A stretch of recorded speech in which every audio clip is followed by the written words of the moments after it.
kabarnya hari ini? Tentunya luar biasa ya. Kak Tri mau tunjukkan adik-adik di rumah yang sudah mengumpulkan tugas minggu lalu. Ayat hafalannya dari mana? Ayo, yang burung-burung itu. Oke, kita lihat siapa saja yang sudah mengumpulkan. Ini dia. Matius 6 ayat 26. Pandanglah burung-burung di langit yang tidak menabur dan tidak menuai dan tidak mengumpulkan bekal di dalam lumbung, tetapi diberi makan oleh Bapamu yang di surga. Bukankah kamu jauh melebihi burung-burung itu? Terima kasih untuk adik-adik yang sudah menyimak dan sudah beribadah dengan sungguh-sungguh di minggu lalu, bahkan sudah mengirimkan tugas. Tuhan Yesus memberkati, imannya semakin bertumbuh, semakin kuat di dalam Tuhan. Amin. Untuk minggu ini, siapa yang siap untuk beribadah kepada Tuhan? Saya. Iya, yuk kita mau memuji memuliakan nama Tuhan, kita mau katakan bahwa Dia baik. Bapa, Engkau baik. Bapa, Engkau baik. Kau selalu baik kepadaku. Bapa, ku cinta Kau, aku memuji-Mu.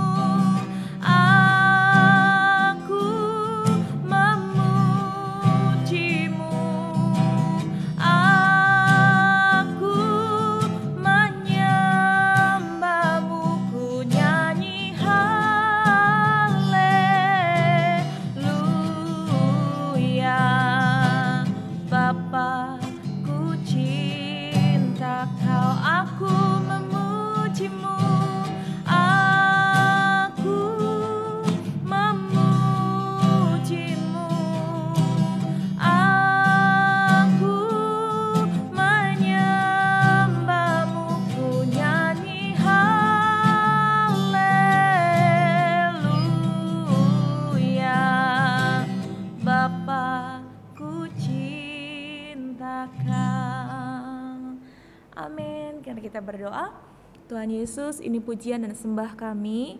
Terima kasih karena Engkau sudah baik dalam kehidupan kami. Terima kasih karena Engkau memelihara kehidupan kami dengan tidak kurang satu apapun. Terima kasih ya Bapa, kiranya Tuhan anugerahkan damai, sejahtera dan sukacita dalam ibadah kami di rumah kami masing-masing. Terima kasih Tuhan, kami siap memuji Tuhan lebih lagi. Haleluya. Amin. Oke, untuk semangat kita mau tepuk Yesus dulu. Tepuk Yesus. Yesus. Yesus. Yes. Sekali lagi tepuk Yesus. Yesus. Yesus. Yes. Oke, kita mau nyanyi. Nyanyi apa ya? Yang Tuhan sudah berikan kepada kita, kasih-Nya. K-A-S-I-H, K-A-S-I-H. Kasih, kasih, kasih, kasih, kasih, kasih, kasih. Kasih itu apa? Kasih itu sabar, tidak suka marah-marah, sayang kepada teman, seperti kasih Yesus. Sekali lagi, K-A-S-I-H, K-A-S-I-H, K-A-S-I-H. Kasih, kasih, kasih, kasih, kasih, kasih, kasih. Kasih itu sabar, kasih itu sabar, tidak suka marah-marah, sayang kepada teman, seperti kasih Yesus. Kita lanjut buah-buah roh ya.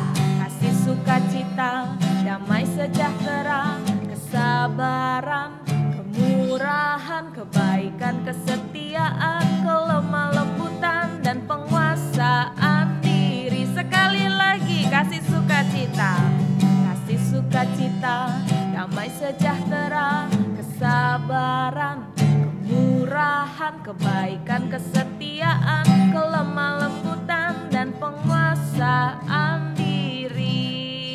Ya, amin. Ada buah-buah roh yang sudah kita lakukan dalam kehidupan kita. yang sudah jadi berkat buat sekeliling kita? Ada. Yuk kita pikir dan kita renungkan apa saja ya yang sudah kita lakukan. Sudahkah kita mengasihi? Sudahkah kita bersuka cita setiap hari? Sudahkah kita berbaik hati, murah hati, menguasai diri? Kalau mau marah tahan. Jangan sampai pukul orang. Jangan sampai pukul orang. Ada yang sudah lemah lembut? Ada. Nah, yuk kita mau belajar melakukan itu supaya kita bisa jadi berkat buat orang. Seperti siapa sih Kak? Seperti salah satu kesayangan Tuhan Yesus yang kebaikan hatinya diketahui banyak orang, ya, menolong banyak orang. Dipamerin ya? Enggak dipamerin. Tapi karena dia selalu bermurah hati, berbaik hati, jadi orang-orang yang mendapatkan berkat dari kebaikan hatinya itu sampai nangis-nangis. Kok nangis-nangis? Aduh, apa sih ceritanya? Yuk kita mau sama-sama lihat videonya. Ada kisah tentang seorang perempuan yang tidak hanya baik, tapi dia juga murah hati. Seperti ini nih kisahnya. Firman Tuhan diambil dalam Kisah Para Rasul pasal 9 ayat 36 sampai 42. Di kota Yope tinggallah seorang murid Kristus yang bernama Dorcas atau Tabita. Perempuan itu sangat baik hati. Dorcas ini suka menjahit. Ketika melihat ada orang lain memakai baju yang sudah usang dan orang tersebut tidak punya uang untuk membeli baju, ia menjahitkan baju untuk mereka. Tentu saja orang-orang itu menjadi senang karena mendapat baju baru yang bagus sekali. Melihat orang-orang lain senang, hati Dorcas pun juga merasa gembira. Mukanya menjadi berseri-seri. Ya, semua orang yang berbuat baik pasti akan gembira dan wajahnya terlihat bahagia. Suatu kali, Dorcas jatuh sakit, lalu kemudian meninggal. Semua orang yang mengenal Dorcas dan juga teman-temannya menjadi sedih. Mereka menangis di tepi jenazahnya. Saat itulah, mereka mendengar bahwa Petrus sedang berada di kota Lida yang tidak jauh dari kota Yope. Maka mereka mengutus orang untuk mendatangi Petrus dan mengajaknya ke kota Yope. Sesampainya Petrus di rumah Dorcas, orang-orang itu menunjukkan baju-baju yang pernah dijahitkan Dorcas untuk mereka. Mereka menceritakan kepada Petrus betapa baiknya Dorcas selama ia hidup. Lalu Petrus menyuruh orang-orang itu keluar. Petrus mulai berlutut dan berdoa. Kemudian Petrus berkata, "Tabita, bangkitlah." Dorcas membuka matanya dan ketika melihat Petrus, ia langsung bangkit dan duduk. Dorcas hidup lagi. Petrus membantunya berdiri dan memanggil orang-orang untuk masuk kembali. Betapa senangnya semua orang melihat Dorcas yang baik hati itu hidup lagi bersama dengan mereka. Berita tentang kebangkitan Dorcas itu tersebar ke seluruh kota Yope dan banyak orang menjadi percaya kepada Kristus. Teman-teman Dorcas begitu gembira ketika mendengar dan melihat bahwa Dorcas bangkit kembali. Dorcas ini begitu disukai banyak orang karena tidak hanya baik hati, tapi Dorcas juga sangat murah hati. Dorcas menunjukkan buah-buah rohnya, yaitu kebaikan dan juga kemurahan. Nah, adik-adik sudah lihat tadi, siapakah yang berbaik hati dan bermurah hati yang diketahui banyak orang bahkan sampai ditangisin ketika dia dinyatakan meninggal? Ya, Ibu Dorcas atau yang kita kenal dengan Ibu Tabita. Nah, yuk kita mau sama-sama lihat firman Tuhan bilang apa sih untuk mengatakan dan menyatakan kebaikan hati Ibu Dorcas ini. Kita buka dalam Kisah Rasul. Matius, Markus, Lukas, Yohanes. Matius, Markus, Lukas, Yohanes. Kisah Rasul yang kelima dari Perjanjian Baru. Kisah Rasul 9 ayat yang ke-36. Ya. Judul perikopnya, Petrus menyembuhkan Eneas dan membangkitkan Dorcas. Ayat 36, di Yope ada seorang murid perempuan bernama Tabita, dalam bahasa Yunani Dorcas. Perempuan itu banyak sekali berbuat baik dan memberi sedekah. Tetapi pada waktu ia sakit lalu meninggal. Dan setelah dimandikan mayatnya dibaringkan di ruang atas. Lida dekat dengan Yope. Ketika murid-murid mendengar bahwa Petrus ada di Lida, mereka menyuruh 2 orang kepadanya dengan permintaan, segeralah datang ke tempat kami.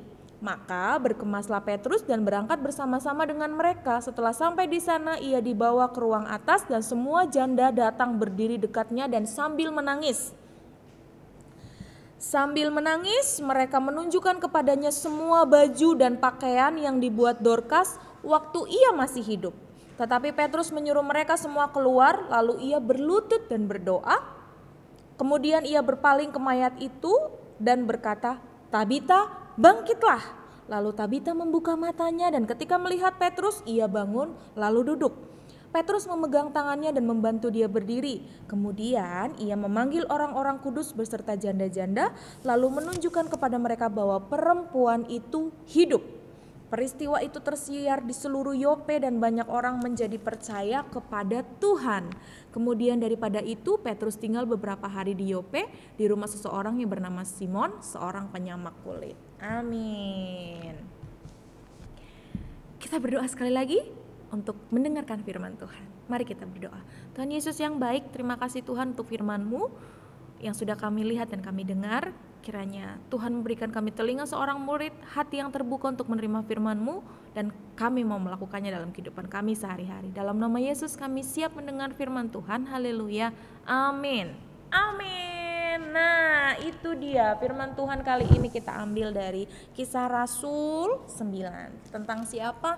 Tentang Ibu Dorcas. Di video tadi kita sudah lihat Ibu Dorcas itu suka membuat pakaian lalu dibagi-bagikan kepada orang-orang dan janda-janda yang membutuhkan. Ketika dia sakit dia meninggal, janda-janda itu sedih. Nah, lalu Petrus dikabari karena tadi di mana tempatnya di Yope. Petrusnya ada di mana? Di Lida, katanya dekat. Jadi dikirim orang memberi kabar itu dan ketika Petrus datang, Petrus berlutut berdoa, Ibu Tabita bangun. Ibu Tabita bangkit lagi. Kenapa sih mesti dibangkitkan? Karena apa? Karena ada rencana Tuhan untuk memuliakan nama Tuhan. Iya, ketika Ibu Tabita menjadi berkat buat banyak orang dan dia meninggal, banyak orang sedih, banyak orang kecewa, banyak orang terpukul. Ya ampun, yang biasa ngasih baju ke aku, kenapa sakit terus meninggal? Nah, banyak yang larut dalam kesedihan. Di sini Tuhan mau mendatangkan sukacita dengan membangkitkan orang yang sudah memberkati banyak orang. Ya, memuliakan nama Tuhan dengan kemurahan hatinya. Ya, di sini Tuhan Yesus mau mendatangkan sukacita untuk orang-orang yang ditinggalkan ini. Yang pertama itu. Yang kedua, kenapa sih di sini Tuhan Yesus mau banyak orang lebih percaya? Ya, di sini banyak janda-janda yang datang sudah percaya kepada Tuhan Yesus, menangis. Tapi banyak orang juga di sekitarnya yang tahu Ibu Tabita ini baik banget. Nah, tapi belum percaya sama Tuhan Yesus. Jadi, ketika Petrus berlutut dan berdoa, minta mujizat, ya, dibangkitkan lagi. Orang yang tidak percaya melihat jadi percaya. Nah, dari sini kita mau belajar apa? Dari sini kita mau belajar bahwa apa yang kita lakukan itu bisa jadi berkat untuk orang lain. Nah, oke. Lalu ketika mungkin kita menjadi berkat, lalu kita kesusahan dan Tuhan tolong, Tuhan mau kita bersukacita dan orang-orang yang kita tolong juga bersukacita. Kita mau apa yang Tuhan mau, apa yang kita lakukan itu bisa mendatangkan kepercayaan pada orang di sekitar kita. Berat enggak? Enggak lah. Kalau kita berbaik hati, kalau kita bermurah hati, orang-orang di sekitar kita diberkati, orang-orang kita pasti akan bertanya-tanya, ini siapa ya? Wah, kira-kira apa sih yang dia pelajari kok sampai begitu banget murah hatinya? Oh, aku belajar dari Tuhan Yesus. Di situ kita bisa sampaikan, Tuhan Yesus sudah memberkati saya. Tuhan Yesus sudah memelihara saya. Oleh karena itu saya berbaik hati dan bermurah hati. Nah, teman-teman kita bisa jadi, oh iya, aku juga mau percaya. sama Tuhan Yesus seperti kamu. Nah, itu kita mau jadi berkat. Oke, hari ini kita mau belajar bahwa dengan berbaik hati, dengan bermurah hati, kita bisa menjadi berkat bagi orang lain. Kita mendatangkan berkat untuk diri kita sendiri. Ibu Tabita bangkit lagi loh dari kematian. Lalu kita juga bisa memuliakan nama Tuhan. Ya, banyak orang yang tidak percaya ketika melihat Ibu Tabita dibangkitkan menjadi percaya kepada Tuhan. Siapa yang mau dipakai Tuhan luar biasa seperti itu dengan kemurahan hatinya? Saya. Iya, kita belajar sama-sama ya. Kita mau belajar sama-sama seperti Ibu Tabita. Untuk apa? Berbaik hati, bermurah hati, memberi sedekah. Sesuai dengan kemampuan kita, sesuai dengan kerelaan hati kita. Ya, jangan dipaksakan dan tidak dipamerkan. Ibu Tabita gak pamer.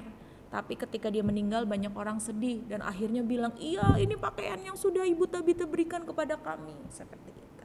Yuk kita mau buka ayat hafalannya. Dari mana sih? Dari Filipi, Matius, Markus, Lukas, Yohanes, Kisah Rasul, Roma, Korintus, Galatia, Efesus, Filipi. Filipi berapa? Filipi 4 ayat 5. Nah, Filipi 4 ayat 5. Hendaklah kebaikan hatimu diketahui semua orang. Tuhan sudah dekat, ya. Tuhan sudah dekat untuk apa? Untuk memanggil orang-orang percaya dan menyelamatkan orang-orang yang tidak percaya, ya. Kita mau jadi berkat. Nah, Katri buat apa lagi nih? Katri buat jubah atau baju. Nah, gampang banget ya. Di sini nanti dituliskan ayat hafalannya. Filipi 4 ayat 5. Hendaklah kebaikan hatimu diketahui semua orang. Tuhan sudah dekat. Yuk, kita mau bikin sama-sama supaya apa? Dari baju ini kita mau ingat bahwa saat kita bermurah hati, saat kita berbaik hati, itu bisa menjadi berkat bagi banyak orang, ya. Bukan hanya satu, tapi banyak. Yuk, kita mau lihat prosesnya ya.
Nah, sudah jadi, kita buka ya. Kita buka jubahnya seperti ini.